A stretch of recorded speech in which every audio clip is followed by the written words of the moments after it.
Bismillahirrahmanirrahim. Assalamualaikum warahmatullahi wabarakatuh. Waalaikumsalam warahmatullahi wabarakatuh. Sobat Semesta Menghijau sekalian dan sobat pelatihan, selamat berjumpa kembali di podcast Semesta Menghijau. Pada kali ini kita menghadirkan narasumber Pak Rama Gustian, Eshut MSI.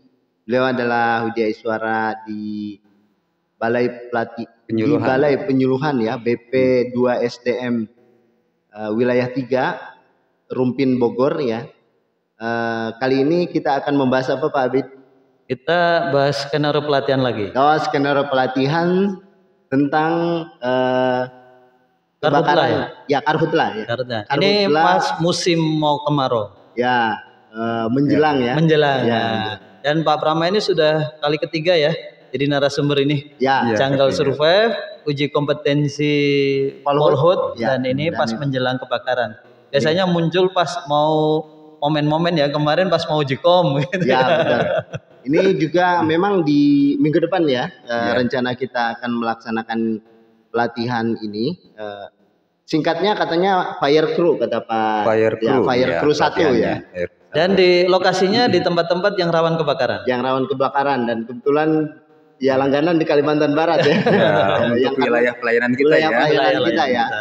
Jadi sobat semesta sekalian, kita coba dengarkan dulu paparan dari Pak Prama Gustian ini terkait dengan skenario pelatihan ini. Silakan Pak Prama. Baik, terima kasih Kang Oik dan Kang Abid ya. Sobat Semesta Menghijau, sebagaimana tadi disampaikan mengenai pelatihan pengendalian kebakaran hutan dan lahan bagi Manggala Agni 1 atau yang dikenal dengan Fire Crew 1. Ini sebetulnya pelatihan ini ditujukan untuk tenaga-tenaga pengendalian kebakaran hutan di tingkat tapak. Ya. Masyarakat berarti? Ya betul, artinya Fire Crew 1 itu adalah kegiatan pelatihan yang paling dasar, bagi tenaga pemadam kebakaran hutan dan lahan.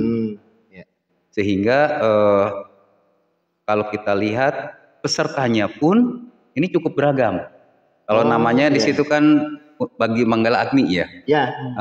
Sebetulnya bukan hanya Manggala Agni. Nah, itu yang kalau di kurikulum ini tersiratnya itu semuanya Manggala Agni gitu. Ini pesertanya. Ternyata di kurikulum ini itu siapapun bisa. Khususnya yang memiliki tanggung jawab dalam pengelolaan kawasan hutan. Ataupun pihak-pihak yang memang sering terlibat ya dalam pengendalian kebakaran hutan dan lahan. Contohnya misalnya di sini ada TNI. TNI kan sering dilibatkan dalam pemadaman gitu ya. Kemudian Polri, kemudian BPBD ya, itu ASN lah ya. Kemudian juga ada BUMN yang memang BUMN ataupun BUMD yang punya kawasan hutan ataupun lahan. Ya. Selanjutnya tentu ada pemilik usaha ya, istilahnya kayak koperasi, kelompok masyarakat ya.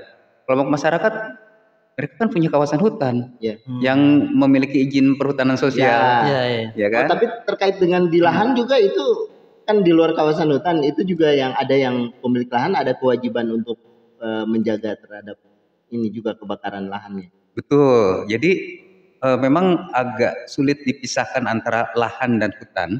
Kenapa? Karena kalau kita membiarkan kejadian kebakaran di lahan bisa merembet juga masuk ke dalam kawasan hutan gitu kan. Masuk akal. Apalagi kalau kita lihat di luar Jawa, lahan-lahannya itu memang kan lebih banyak lahan kering ya, lahan perkebunan, sehingga pada saat musim kemarau yang cukup panjang itu semak belukarnya sudah sangat kering, kemudian mudah terbakar. Gitu. Jadi untuk Fire Crew 1 ini memberikan bekal mendasar bagi para pengelola kawasan hutan ya, ataupun tenaga-tenaga pemadaman untuk bisa melakukan pemadaman dengan tepat. Itu harapannya seperti itu. Untuk penanganan awal gitu ya? Penanganan awal khususnya, ya. Nah untuk ini tadi, kan tadi sudah ke sasaran langsung ya. Mungkin apa pemilihan pelatihan ini, maksudnya untuk urgensinya gitu. Urgensinya apa gitu? kalau penting apakah misalkan 5 menit awal harus segera ditangani gitu atau ada urgensi yang lain yang lebih diprioritaskan? Betul. Urgensi dari pelatihan ini sebetulnya lebih kepada penanganan dini. Penanganan dini kebakaran hutan.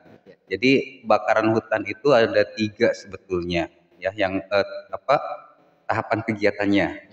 Yang pertama pencegahan. Yang kedua adalah pemadaman. Yang ketiga adalah penanganan pasca pemadaman.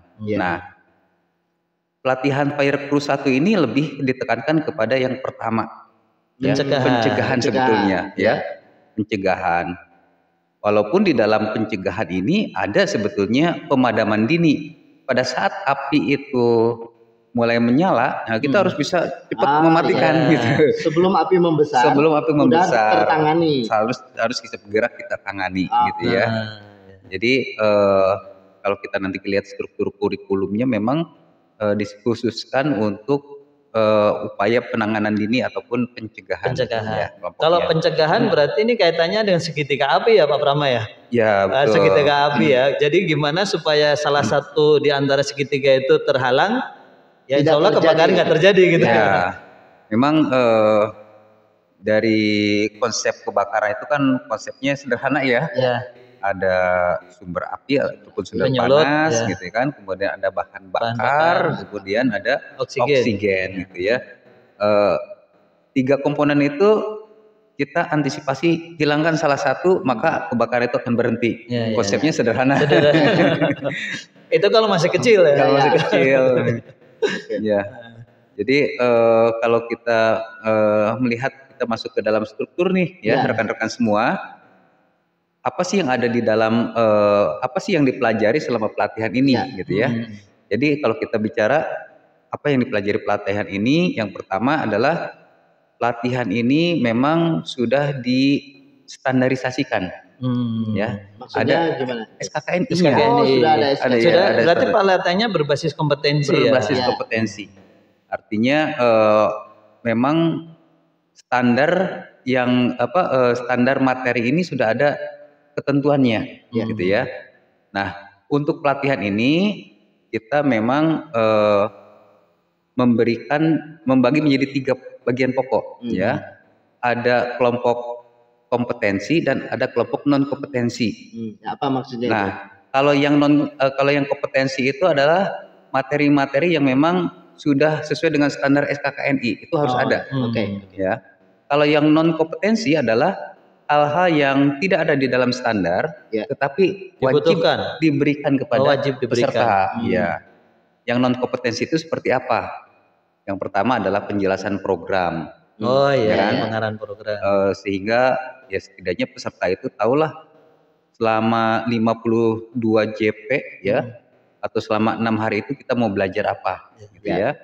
Kemudian yang kedua adalah bina suasana pelatihan. Ini tenaga pemadam kebakaran ini kan mereka memang dibentuk bukan personal, bukan pribadi, bukan untuk perorangan. Tim. Nah, sehingga bagaimana mereka membangun kerjasama, gitu kan, membangun kebersamaan, gitu kan. Itu yang kedua, bina suasana pelatihan. Nah, kemudian yang ketiga adalah kebijakan terkait pengendalian kebakaran hutan dan lahan. Artinya rekan-rekan harus tahu yang namanya sistem komandonya seperti apa, gitu kan. Kemudian alur kalau menemukan alur pelaporan seperti apa, gitu ya. Kemudian juga mereka ya setidaknya tahu kalau mereka di daerah mana, kemudian nanti di wilayah itu siapa yang berperan di dalam pengendalian kebakaran hutan dan lahan sehingga koordinasi itu bisa dilaksanakan. Itu kebijakannya. Itu yang non kompetensi. Ya. Nah, untuk yang kompetensi itu ada dikelompokkan menjadi 2 lagi. Ada yang namanya kompetensi inti, ada yang namanya kompetensi pilihan. Kalau inti itu sesuatu yang memang wajib dikuasai, ya, harus dikuasai mutlak. Di antaranya adalah K3. K3 tetapi khusus untuk pengendalian kebakaran hutan dan hutan. Kenapa K3 ini penting? Karena memang di sini penuh dengan resiko. Ya, resiko kita terhadap kesehatan ataupun juga keselamatan selama kita bekerja, yaitu K3. Kemudian yang kedua adalah bagaimana mereka mampu memberikan pertolongan pada korban luka bakar. Ya kan? Luka bakar adalah kejadian yang bisa saja dialami oleh tenaga pemadam. Bukan hanya tenaga pemadam, mungkin juga ada masyarakat atau lainnya ya yang bisa menjadi korban. Nah, sebagai tenaga pemadam ya tentu harus bisa memberikan pertolongan pertama. Ya, supaya tidak lebih parah lah kondisinya. Betul. Kemudian yang ketiga ini baru bagaimana mereka melakukan pemadaman kebakaran hutan secara langsung. Nah, artinya yang tadi kalau misalnya ada api masih kecil, masih bisa dikuasai, ya masih bisa dikendalikan, berusaha untuk memadamkan. Memadamkan. Ataupun kalau misalnya tim pemadaman itu sudah datang, mereka juga bisa membantu ya, terlibat di dalam kegiatan pemadaman. Itu yang inti. Yang inti. Nah, selanjutnya ada yang pilihan. Pilihan ini adalah semacam kemampuan-kemampuan untuk memperkaya keterampilan mereka, khususnya di dalam pencegahan, pencegahan kebakaran hutan dan lahan. Bentuknya apa saja? Yang pertama adalah bagaimana mereka memelihara sekat bakar. Kan sekat bakar untuk pencegahan ya, supaya api tidak merembet dari satu tempat ke tempat lain. Nah, ini bagaimana mereka memelihara sekat bakar. Kemudian yang kedua adalah bagaimana mereka memelihara tabat. Tabat itu semacam sekat kanal. Kalau di daerah sumber gambut air ya artinya di gambut itu kan penjalaran api itu kan bukan di permukaan, tapi di bawah. Sehingga antara lahan satu dengan lahan lainnya itu kita aliri air, sehingga api itu tidak bisa tembus tuh ke lahan sebelahnya, gitu kan. Itu dengan menggunakan metode sekat kanal. Selanjutnya yang ketiga adalah bagaimana mereka bisa melakukan deteksi dini melalui menara pengawas. Menara pengawas ada di titik-titik tertentu biasanya yang rawan, kemudian bisa mereka nanti akan mengawasi di situ, mengamati bila ada api ataupun asap. Nah, mereka bisa mendeteksi lokasinya di mana. Artinya penguasaan peta, kemudian navigasi dengan menggunakan kompas. Nah, ini mereka harus paham. Tahu ya titik spot di mana dia harus ngapol. Harus bisa misalnya arah misalnya asap sebelah mana, kemudian dibidik dengan kompas. Nah, kemudian ya mereka memprediksi posisi di mana, sehingga maksudnya supaya memudahkan tim pemadam itu sampai di lokasi. Kan kalau ada kebakaran di mana nggak tahu jalannya, terhambat juga untuk sampai di lokasi. Nah, sebelum lanjut Pak Bram, tadi menara pengawas tadi untuk yang punya kewenangan, apakah nanti teman-teman semua peserta pelatihan itu diberi, maksudnya kan tadi di beberapa titik apakah memang khusus Manggala Agni saja atau peserta yang lain sebenarnya kalau misalkan tadi ya, kalau misalkan ada koperasi atau BUMD gitu memiliki misalkan menara pengawas, apakah diperbolehkan itu mendirikan menara-menara pengawas gitu? Ya, sebetulnya kalau mereka mau mendirikan menara pengawas itu sangat baik itu sangat baik karena kan sangat menunjang. Antisipasi betul, dari tempat tinggi kita bisa melihat asap lebih cepat ya, karena kan indikator api itu asap asap, sehingga istilahnya early warning itu bisa langsung kita lakukan gitu ya, memberikan informasi dan penanganannya lebih cepat. Permasalahannya kan menara pengawas itu tidak murah tidak murah itu yang pertama. Kemudian yang kedua, perawatannya juga lumayan. Gitu kan, seperti itu. Jadi memang tidak semua tempat punya menara pengawas, tetapi memang pengelola kawasan itu diwajibkan lah memiliki menara pengawas di titik-titik tertentu. Sebenarnya menarik juga itu Pak Eg ya. Maksudnya menara pengawas bukan hanya untuk kita tahu hotspot, tapi bisa juga mungkin ini Pak Prama ya, misalkan dia asapnya lari kemana. Artinya api itu kan anginnya dia akan mengarah ke sana, berarti pencegahan harus segera di depannya itu depan api harus segera dilakukan gitu ya. Betul yang disampaikan Kang Abid itu ya. Melalui menara pengawas kita bisa tahu ya lokasi terbakar di mana. arah penjalaran api kemana. Ya. Lidahnya api kalau bahasa itu ya. Apakah di situ ada pemukiman, apakah di situ mungkin ada aset yang memiliki nilai yang besar betul. Sehingga bisa kita segera memberitahu, oh api udah menjalar ke situ gitu kan. Dan arah anginnya mengarah ke sana. Betul, gitu ya. Terus lanjut setelahnya apa? Kalau tadi sampai di ini ya kompetensi pilihan ya. Pilihan. Ya. Satu lagi nih ada kompetensi pilihan yaitu adalah patroli pengamanan. Patroli. Jadi ada 4 ya? Ya ada 4 karena yang namanya patroli itu adalah tindakan pencegahan ya. Pencegahan selain kita bisa mendeteksi adanya kejadian patroli itu, kalaupun kita bertemu dengan masyarakat pada saat sudah mulai kondisinya kuning nih, ada apa istilahnya deteksi dini, ada kondisinya kuning udah mulai kering-kering nih gitu ya. Nah, kita bisa memberikan sosialisasi hati-hati gitu kan di dalam menggunakan api di dalam kawasan dan lain sebagainya. Kalau itu sudah semua ya? Iya, itu semua materinya. Kompetensi inti, kompetensi pilihan, kemudian kompetensi wajib tadi. Non kompetensi ya.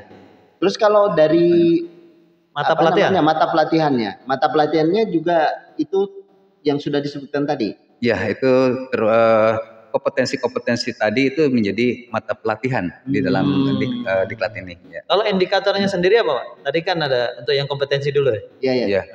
Yang pertama tentu untuk K3 ya. K3 itu mereka harus mampu melakukan.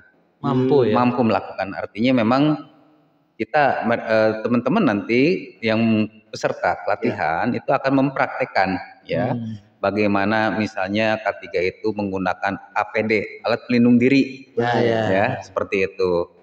Kemudian yang kedua terkait dengan melakukan pertolongan pada korban kebakaran. Nah, itu juga nanti akan dipraktekkan, disimulasikan mungkin ya kalau dipraktekkan kan. Disimulasikan gitu ya, atau didemonstrasikan gitu ya. Kemudian yang 3 pengendalian kebakaran, pemadaman kebakaran. Nah itu kita langsung simulasi ya dengan biasanya satu grup itu 15 ya. 15 orang itu akan memadamkan satu titik api ya. Itu mulai dari deteksi dini, kemudian ada size up, artinya penelusuran lihat kondisi dan lain sebagainya, kemudian teknik pelaporan. Nah, nanti kita akan lihat bagaimana kerjasama mereka, bagaimana setiap tim itu ya harus tanggung jawab dengan tugas mereka. Ya, dalam kebakaran itu kan ada yang jaga mesin, ada yang jaga selang, ada yang memang memadamkan. Jadi jangan mengambil pekerjaan orang lain gitu, itu kedisiplinan gitu kan. Nah, untuk perlengkapannya sendiri nanti gimana? Maksudnya ini kan di luar daerah, apakah kita bawa perlengkapan atau nanti kerjasama dengan dengan instansi di sana ya? Betul. Untuk kegiatan ini seperti tadi disampaikan, tentunya membutuhkan perlengkapan yang cukup banyak. Perlengkapan yang cukup banyak. Kita bekerja sama dengan Balai Pengendalian Kebakaran Hutan dan Lahan yang ada di daerah. Ya. Itu termasuk UPT dari Gakum sekarang. Oh, dari Gakum. Ya, dari Dirjen Gakum. Dirjen Gakum ya. Jadi Dirjen Gakum itu di daerah punya UPT yaitu Balai Pengendali Kebakaran Hutan dan Lahan dan Balai Gakum wilayah wilayah Kalimantan. Nah, lanjut ke indikator tadi baru ini ya, pencegahan ya. Sudah sampai yang inti ya. Sekarang yang pilihan. Ya, kalau yang pilihan itu ya seperti tadi, mereka juga teman-teman setidaknya harus mampu melakukan. Mampu melakukan. Contoh misalnya setidaknya mereka tahu yang namanya sekat kanal itu pemeliharaannya seperti apa, yang rusak itu seperti apa. Umumnya teman-teman di lapangan paham. Ya, paham. Jadi pembelajaran yang kita lakukan ini sebetulnya pembelajaran orang dewasa. Pembelajaran bagi orang-orang yang memang sudah paham di tingkat lapang bagaimana mematikan api, bagaimana mencegah gitu ya. Hanya saja pengetahuan mereka itu seperti puzzle yang teracak, belum tersusun gitu. Nah, kita dari pengajar itu akan sharing informasi, kemudian mencoba metode-metode yang baru bagi mereka sehingga puzzle itu disusun menjadi sesuatu kegiatan yang sistematis di dalam pengendalian kebakaran hutan dan lahan. Jadi mana yang perlu didahulukan, mana yang bisa ditunda dulu. Ya, seperti itu. Mana yang awal, mana yang belakang gitu. Harus dilakukan. Nah, sehingga sebetulnya mengajar mereka itu susah gampang. Susah gampang itu apa? Maksudnya mereka sudah tahu, tetapi kadang-kadang tidak tepat gitu kan, teman-teman ini di lapangan.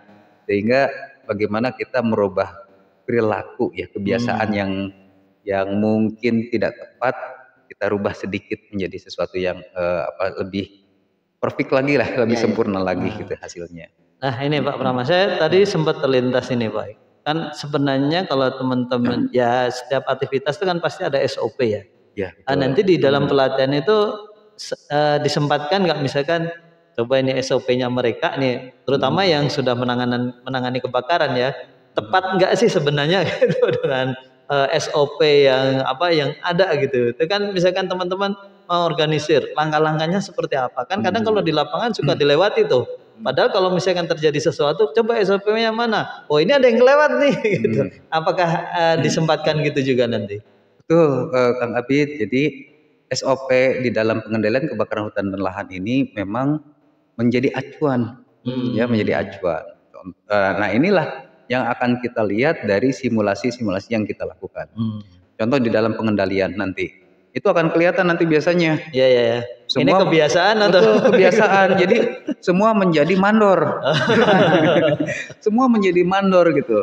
Padahal sebetulnya ya perintah itu dari satu pimpinan.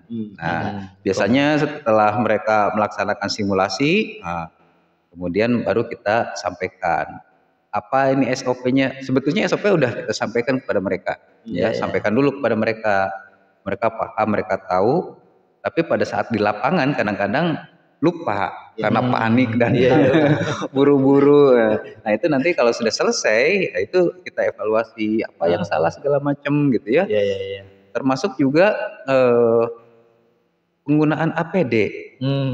Ya.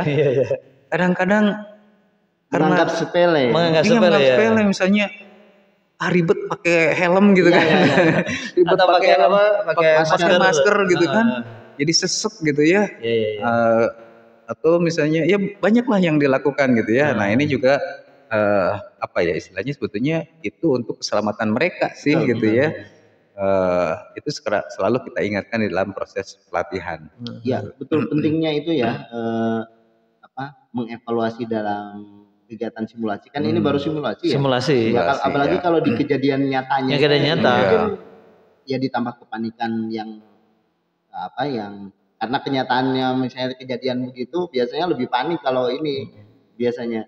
Jadi bagus untuk evaluasi. Ya. Dan maksudnya yang meluruskan kembali gitu, mengkalibrasi. Khawatirnya ada yang kebiasaannya SOP-nya ada yang terlewat, jadi bisa diluruskan lagi. Kadang-kadang kan gini, di dalam kejadian pengendalian kebakaran hutan dan lahan itu mutlak bahwa perintah itu dari ketua tim ya. Ketua tim. Namanya ketua tim. Nah, kadang-kadang kan kalau di lapangan itu pada saat tim lagi pemadaman, datanglah pimpinan daerah misalnya. Jadi yang diperhatikan malah yang datang. Kemudian misalnya itu dulu matikan, ini dulu matikan. Atau ada intervensi. Iya, intervensi. Padahal sebetulnya ketua tim itu ya punya kewenangan penuh dia itu melakukan tindakan itu yang pertama adalah meminimalisir kerusakan. Bukan ya api kadang-kadang udah nggak bisa dimatikan tetapi meminimalisir kerusakan artinya aset-aset yang memiliki nilai tinggi misalnya itu yang korban jiwa juga mungkin korban jiwa kemudian rumah masyarakat gitu itu yang mungkin dilindungi itu yang pertama. Kemudian yang kedua kalau yang tadi Kang Abid bilang segitiga api gitu ya. Udah gimana caranya supaya tidak merembet kemana-mana dikumpulkan apinya sehingga mati sendiri gitu. Bisa seperti itu. Atau ditebang pohon yang akan mengarah ke sana itu membuat ilaran api. Nah, ini kan strategi di lapangan. Tapi kan kadang-kadang orang di lapangan itu kebun saya itu. Kenapa nggak dimatikan? Iya, itu kebun saya, itu matikan gitu ya. Tapi ya teman-teman nanti bagaimana dibiasakan untuk selalu mengikuti arahan dari ketua tim gitu ya, seperti itu. Nah, untuk pelatihan sendiri ini nggak Pak Prama? Kan artinya ini semua peserta itu sama ya, hak mendapatkan pelatihannya sama. Artinya apakah mereka nanti juga akan berganti peran? Misalkan sesekali Pak Oek jadi ketua tim, sesekali jadi anggota tim. Karena kalau pas misalkan semua saya sebagai ketua tim terus nggak pernah jadi anggota, pas jadi anggota, lu siapa? Gitu. Nah, apakah ada model berganti peran gitu nanti di simulasinya? Untuk di simulasi yang pertama mereka akan berperan dari awal sampai akhir, ya. Artinya tidak ada pergantian. Ini jadi gini, walaupun mereka nanti pada saat kembali ke kelompoknya masing-masing, ya, dia akan misalnya dia sebagai pemegang selang, tetapi di kelompoknya nanti dia sebagai ketua tim. Setidaknya dia tahu ketua tim yang baik itu seperti apa sih, walaupun tidak mengalaminya langsung ya. Karena memang karena kita ingin sasaran kita ini bisa mencakup seluruh wilayah, jadi yang kita latih ini bukan satu tim ataupun 2 tim, tetapi memang rencananya untuk yang sekarang ini kita ada 6 desa. 6 desa itu jadi 6 tim, ya karena satu desa itu biasanya punya satu tim pengendali kebakaran. Nah, sehingga ya mereka ya berkenan bergabung dengan tim-tim yang lain. Seperti itu. Menarik, baik. Ya. Kalau dari sisi penyelenggaraan kita udah berapa kali ini? Untuk fire crew kalau BPLHK Bogor itu ya yang saya ikuti sudah mungkin 4 kali sudah banyak ya. Sudah cukup banyak. Cukup banyak. Kalau misalnya di tempat lain sudah cukup banyak juga ya di luar wilayah layanan. Di luar wilayah layanan kita ya. Hanya kalau di luar wilayah layanan, di dalam wilayah layanan kita, selain Kalimantan Barat, di mana lagi yang sudah pernah? Ya, untuk wilayah pelayanan kita memang dikhususkan daerah-daerah yang rawan kebakaran. Rawan kebakaran. Rawan kebakaran. Jadi Bangka Belitung. Bangka Belitung pernah. Kalimantan Barat itu sudah 2 kali ya. Dengan yang sekarang ini 2 kali ya Bangka Belitung. Kemudian Kalimantan Barat 3 kali. Kemudian Bangka Belitung 1 kali, yang provinsi lainnya mungkin belum. Karena kalau Lampung itu, nah inilah Lampung itu karena lahannya itu sudah kegiatan perhutanan sosial ya, sudah ada masyarakat sehingga kejadian kebakaran hutannya agak berkurang ya. Jadi bisa diantisipasi. Lebih dini karena memang ada masyarakatnya di situ. Kalau dari segi kendala-kendala dalam penyelenggaraan, mungkin ada beberapa yang terutama di alat dan bahan mungkin ya. Itu gimana cara mengatasinya kalau di lapangan?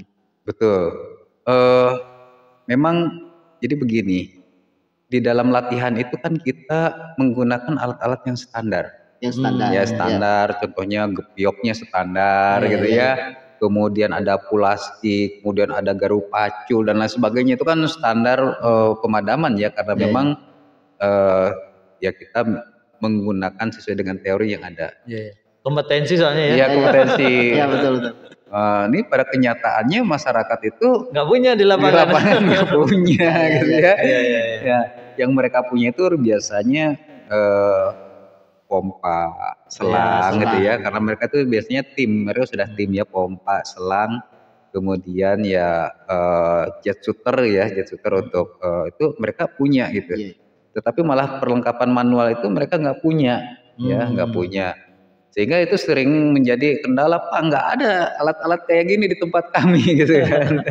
Hanya ya, nah disitulah kita diskusi. Sebetulnya contoh misalnya untuk garu pacul, kalau di tempat kita apa nih persamaannya gitu kan?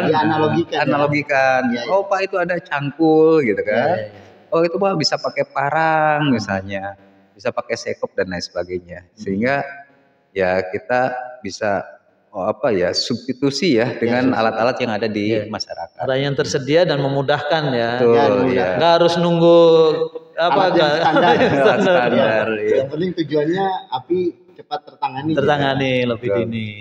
Masih ada Pak Abid yang lainnya? Ini Pak Prama, kan ini mau diselenggarakan pelatihan di Kalbar ya. Nanti lokasinya di mana itu? Lokasinya di Kabupaten Singkawang, betul. Singkawang di Kabupaten Singkawang. Ya, terkait dengan pemilihan ini pun karena kita kan penyelenggara ya. Penyelenggara kita tidak tahu kondisi wilayah itu seperti apa. Ini seperti tadi kita kerjasama, kita tanyakan mana yang daerah rawan gitu ya. Kemudian dengan berbagai pertimbangan kita memutuskan Singkawang sebagai lokasi untuk pelatihan seperti itu. Nah, untuk ini sendiri nanti calon peserta kira-kira apa sih yang perlu dipersiapkan secara personal ya? Kalau perlengkapan tadi kan standar ya nanti disiapkan oleh penyelenggara. Untuk secara personal ada yang perlu disiapkan? Ya, secara personal yang perlu disiapkan oleh peserta pertama adalah komitmen. Komitmen untuk mengikuti seluruh proses kegiatan dari awal sampai akhir. Karena ini juga kita kan belajar disiplin ya dalam pengendalian kebakaran. Kemudian yang kedua tentunya memiliki fisik yang sehat. Ini istilahnya tidak mudah ya, membutuhkan fisik ya, membutuhkan fisik, kekuatan fisik. Kemudian memang yang ketiga, teman-teman peserta ini harapannya adalah teman-teman yang sudah berperan di dalam pengendalian kebakaran hutan dan lahan ya. Artinya mereka sudah berperan tapi belum pernah mengikuti pelatihan yang sama. Dan sudah sesuai SOP atau belum? Itu supaya melatih SOP-nya. Melatih SOP-nya. Kemudian ya yang terakhir itu yang paling utama memang ditugaskan oleh lembaga itu kepala desanya masing-masing. Kepala desanya masing-masing. Artinya resmi mereka itu menjadi perwakilan daerah gitu ya untuk ikut pelatihan, bukan keinginan pribadi gitu ya. Benar-benar. Cukup. Mungkin sebagai penutup mungkin Pak Prama. Ya, untuk materi ini sebetulnya teman-teman juga diharapkan bisa, harapan kami bisa istilahnya luas lah kemana-mana gitu. Tetapi harapannya mudah-mudahan dari perwakilan peserta ini bisa menyebarkan lagi di kelompok-kelompoknya karena tidak satu tim ini semua ikut gitu ya. Karena juga keterbatasan kita untuk menampung peserta. Saya jadi terlintas nih Pak. Nanti Pak Prama setiap tahapan divideoin. Jadi kalau setiap tahapan divideoin, nanti kita upload di channel kita. Jadi kalau teman-teman yang tadi ikut lupa bisa lihat lagi, atau untuk menyebar, nih loh kalau nggak mau dengerin saya, dengerin ini aja. Itu sumber microlearning gitu. Sumber microlearning. Nanti divideoin gitu ya pas berapa. Atau mungkin bisa juga Pak Prama nanti di dalam satu tim ada yang ditugaskan untuk mendokumentasi. Selain yang memang sudah ada tugas-tugasnya, mungkin disuruh dokumentasi. Atau kelompok lainnya yang sedang tidak bertugas. Sedang tidak bertugas untuk dokumentasi gitu. Jadi itu juga sebagai pengingat ya. Artinya kalau nanti kita upload lagi, mereka lupa, lihat ini kemarin. Jadi bisa ditularkan ke teman-teman yang lain. Jadi terlintas terus ini kan. Baik. Ide bagus itu Pak. Nanti kita akan coba mudah-mudahan bisa. Sehingga teman-teman yang mungkin tidak sempat ikut pelatihan setidaknya bisa melihat proses ini ya. Buat bahan kita juga baik. Dan ini sumber daya microlearning yang sudah menjadi agenda kita ya. Agenda kita. Oke. Baik, Sobat Semesta sekalian, demikian podcast kita kali ini. Terima kasih atas perhatiannya. Dan jangan lupa ya, kalau ada yang ingin diusulkan, ada yang perlu kita bahas, ada yang perlu dipertanyakan juga untuk terkait materi kali ini, silakan tulis di kolom komentar di bawah ya. Selamat jumpa di lain kesempatan. Sekian, wassalamualaikum warahmatullahi wabarakatuh. Waalaikumsalam warahmatullahi wabarakatuh. Terima kasih Pak Brahma. Terima kasih Pak Abdi dengan